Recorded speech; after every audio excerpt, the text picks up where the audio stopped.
it felt like you would get a very similar level of performance at like a karaoke bar on a Wednesday night. It just was kind of like, yeah. Like, I just have one question. When are we gonna stop doing this to her? When are we gonna stop putting Mariah Carey through this horror?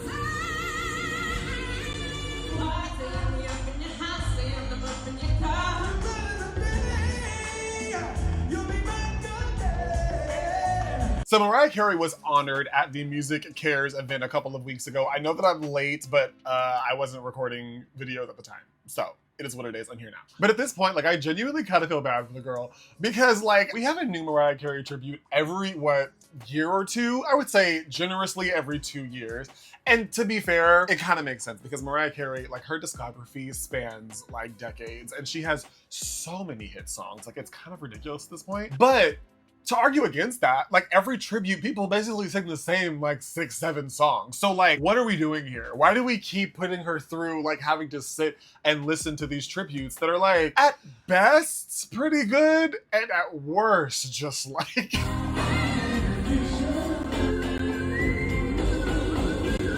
I think the one thing that we can all agree on at this point is that anytime someone does a Mariah Carey tribute, it is never going to be as good as the original. And most of the, or a good chunk of the time, it's never even gonna be like super pleasant to listen to. And in this video, I kind of want to just go through why that is. I have 3 claims that I want to make in this video for why Mariah Carey tributes so often just don't really work. And I want to tell you the one thing that I think that if you are going to do a Mariah Carey tribute, you have to do, and if you don't do this, then you might as well not even bother. So like I said, Mariah Carey had a tribute concert event in her honor a couple of weeks ago where basically a bunch of different artists got on the stage and proved to us why Mariah Carey is the artist that we know that she is. These artists include Flo, Charlie Puth, Billy Porter, Jennifer Hudson, Kesha, Teddy Swims, and many more. Now, what I will say is there were some artists who got up there and really showed out, like really gave vocals. Like, first of all, I was not expecting Charlie Puth to get up there and sing the way that he did.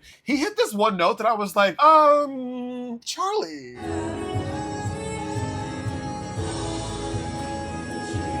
I genuinely thought that Flo did a phenomenal job of Mariah's Dream Lover, which was really impressive considering, one, their harmonies are pretty much always on point, but also they had just done a tribute for Brandy like the week prior, because Brandy also had a tribute concert, which can you imagine the terror, the sadness that I felt knowing that Mariah had a tribute and Brandy had a tribute basically in the same like week or two, and I wasn't there? I was not at least sitting up in the mezzanine, like in the nosebleeds, like sipping on a sparkling champagne or something. Like, I was so sad. Teddy Swims also got up there and sang Without You, and to be so honest with you, like every time that man opens his mouth, I'm just like, you were like personally crafted by Jesus. And another honorable mention that I will mention, her name is, I don't really know her, but I think her name was like Laufey or whatever. She did a cover of a song that I really enjoyed, and I will get into that a little bit more later. But I just wanted to mention her in this, like, you know, the covers that were actually good and don't, you know, need additional context or criticism. But besides those, like, couple, I would say most everybody else did either decent, right? Or it was just kind of like, you know when a dog goes like, it was that. Now, I won't go through every single performance, but I really want to focus on like my top 3 most interesting. And I would say those are Kesha, Jennifer Hudson, and Billy Porter. First off was Kesha. So Kesha got up there and she did Mariah Carey's Obsessed. Now, I don't necessarily know why Kesha, of all people, was chosen to do a Mariah Carey tribute. Actually, now that I think about it, I guess I kind of see it because the song that she performed is the most Kesha-esque song that Mariah Carey has. Does that make sense? Like, Obsessed is not this, like, vocal feat. You know what I mean? Obsessed is one of those songs where Mariah Carey very, very, like, in-your-face lead into more robotic vocals and production. The only other song that I could see Kesha singing from Mariah's discography is, like, Thirsty. Do you remember that song? You're thirsty. I can see Kesha doing that song because it's not, again, it's not super vocally, intense, you know? But you would think that Obsessed was like Kesha's jam, right? And for whatever reason, it like wasn't, you know?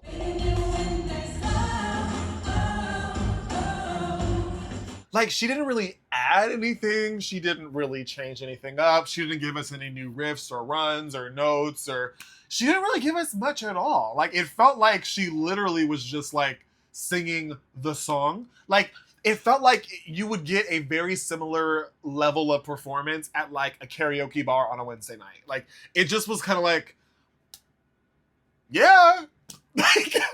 A through line you will find in my thoughts of all of these tributes is like, it really just felt like they were told like that day. Like, literally they got a call at 9 in the morning like, hey, we're having a thing for Mariah tonight at 6. Like, do you think you could do a song? And Kesha was like, yeah, of course. Like, why not? I get the feeling that it wasn't planned well. No. Like, and that it was like last minute thrown together. Because people look like they asked them that morning, you want to sing a song for Mariah? And they was like, yeah, girl, we'll do it. Next to Jennifer Hudson. Jennifer Hudson is a very tricky case for me because I love Jennifer Hudson. And I think the general consensus is that Jennifer Hudson is like an icon. Her voice is incredible. She can sing some songs that like most people can't. Like, even amazing singers cannot do some of the feats that Jennifer Hudson has.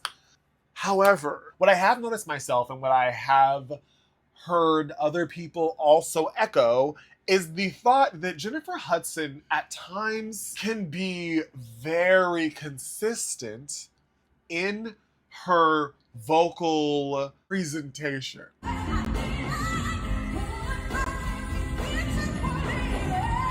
I'm trying to say this in the nicest way possible because I don't want to be disrespectful. But like, Jennifer Hudson has a very loud, very powerful voice. She has a very recognizable like timbre and tone of her voice. And if the song calls for like a powerful moment, she is the girl for that. But if the song calls for like a more like reserved, relaxed, you could say quiet, soft moment, I just don't think J Hud is the person for that. I'm just saying that for the meals that Jennifer Hudson has served us, soft, delicate, hasn't been on the plate. Like, it's not in the food group. You know what I mean? Mariah Carey is one of the most breathy vocalists that we have. Jennifer Hudson does not give breathy. She does not give airy. She doesn't give light. In my all, especially the beginning, it starts out so soft, especially the like, those are so like, they're so soft. They're so buttery, like a croissant. Like, it feels like you like they're just like a marshmallow, I use a lot of food references. Get into it, get used to it. The whistling, jail. If you couldn't do it, then just don't do it. When I tell you, I almost fell over in the chair that I was sitting in because what do you mean you just whistled, girl? And the last person that I want to get into is the icon, Billy Porter. Billy Porter is an icon to me personally. You don't get a lot of Black gay entertainers who are like at that level. His voice is phenomenal, like phenomenal. He is such a talent. So to watch this tribute was just like, huh. To be fair, like, I don't think this was like the worst one of the night. I don't think that. What I do think is if he had said that he had had like 4 or 5 shots before going on stage, I would have no problem believing that. Did you realize that you were serving stalker realness? I've heard people say that he gave drunk uncle at like a wedding or, just a fun family night. And that's kind of what I got too. I think he made some choices vocally that weren't my favorite. I think that as a singer myself, I know that you don't always hit all the notes, right? But it didn't even feel like he was like trying to hit all the notes all the time. Like, it felt like he was just like, if I get up there, I get up there. Like, if I don't, hey, it is what it is. I'm Billy Porter. I really wish this whole thing was televised. I know normally it's not, but I wish it was because even like the events surrounding it were so fun. Billy Porter on that red carpet was just generational. Nicki Minaj has been trending, over her. I don't want to go too hard on Billy because I love Billy Porter. I'm not going to talk about the wig. I'm not going to talk about any of that. I'm just going to say, like, unfortunately, the marks weren't hit, but we all had a good time, right? So I guess it was worth it. And as someone who has literally posted a video on this channel attempting to sing some of Mariah Carey's hardest vocal feats, I can tell you, first of all, don't go back and watch that video.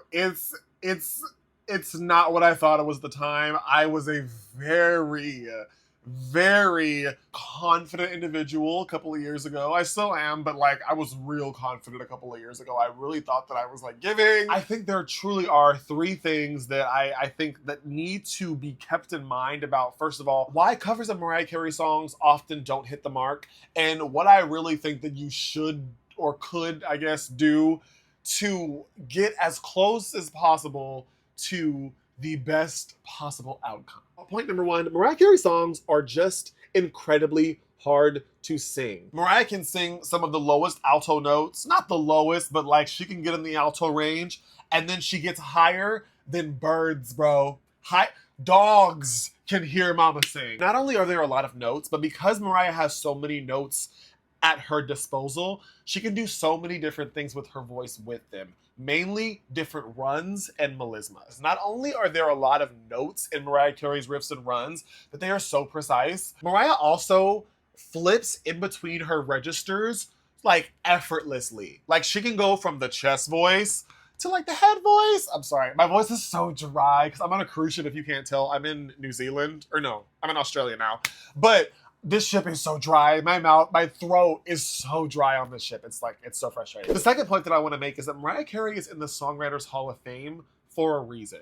And it's because she writes the majority of all of her songs, which means that she writes them for who? Herself. And like I said before, because her voice and her technique is ridiculous, if you not only have incredible technique and your voice is just incredible technically, and then you write your songs for that voice, it's gonna make it to where anyone who is not that voice who sings those songs, it's just never gonna sound right because the songs are like tailor-made. If I go to a tailor and I ask them to, bring in the waist of these jeans to fit my waist, and then I give those jeans to my friend, it's not gonna work. I don't care how, I'm sure in certain photos and photo shoots, my friend could try to make them look good, but the jeans were made for me, baby. You can't just put those jeans on and think they're gonna look the same. And the last thing that I'll say, and this is what I mentioned before about if you don't do this, oftentimes you're not gonna hit the mark, is because of the fact that her vocal ability is insane, because of the fact that her songs are written for that vocally insane voice, oftentimes it's going to sound not good unless you rework it to fit your voice, to fit your niche, to fit your whatever you got going on. This is kind of the issue that I had with, say, Kesha, where it's she just got up there and sang the song like it's sang on the radio, like Mariah sang it. Even though that song is not the most vocally intensive, we're still gonna compare you to Mariah because you're just singing the song like Mariah did, and you're not Mariah. You know what I mean? And so to go back to the artist I mentioned before, I think her was Laufey. She got up there and did this jazzy, soft, bossa nova inspired version of It's Like That, which is one of my favorite Mariah Carey songs ever. When it first started, I was like, okay, what are we doing? And the more I listened, the more I was like, wait.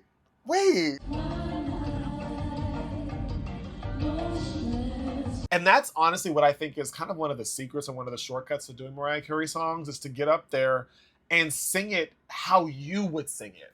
I want to hear a Mariah Carey song in your style. I want to hear it through your voice, through your vocal lens, Change the key. Change the genre, the tempo. Give us a different emotional story. Maybe you do less vocal gymnastics, but you really lean into the storytelling.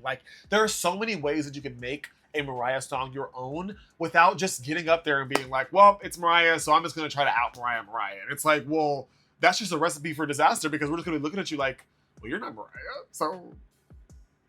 And I also want to mention, I've seen so many people say, Mariah Carey hates when people cover her songs, and I can't say that I agree, Now, I'm not Mariah Carey, so I can't speak for her. And I do believe there was a quote one time where she might have said that. I don't know if she said it in like a video, but it was like a written quote. But I don't know that I've ever heard her say, I hate when people cover my songs, which would be so weird to me because like Mariah herself, like before she became this like icon legend, like Mariah covered plenty of people's songs, you know? And so for her to like go from covering icon songs to becoming the icon herself, and she hates people covering her songs, that just doesn't seem like it makes sense. Plus, Mariah Carey, she comes to the tributes, like she shows up, and then like there are so many moments where like she's in the audience and she's like singing along, like she's like kind of in it, but it feels like everyone focuses on like the one moment where she's like,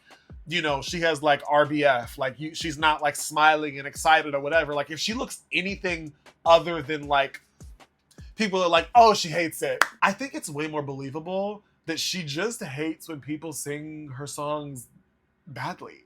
No? I don't know. I feel like there's a balance. There's a balance. Like if you're not gonna get up there and like do it complete justice, at least have a good time. Like at least make her smile, at least make her laugh. Like that's the least you could do. Overall, to wrap things up, number one, Mariah Carey songs expose technique. If you don't have great technique or Mariah's technique and you're trying to sing like Mariah, it's not gonna work. Number two, Mariah Carey songs are engineered for Mariah Carey. They are made for her voice and her voice only. And number three, Mariah Carey songs punish impersonation. Don't just get up there and try to out Mariah. Like get up there, if you're gonna do a cover of her songs, then show us what her songs would sound like had you done it. I don't think that's hard. I feel like that is respectable and should be applauded, personally. Thank you so much for hanging out with me. I appreciate it, and I will see you all in the next one.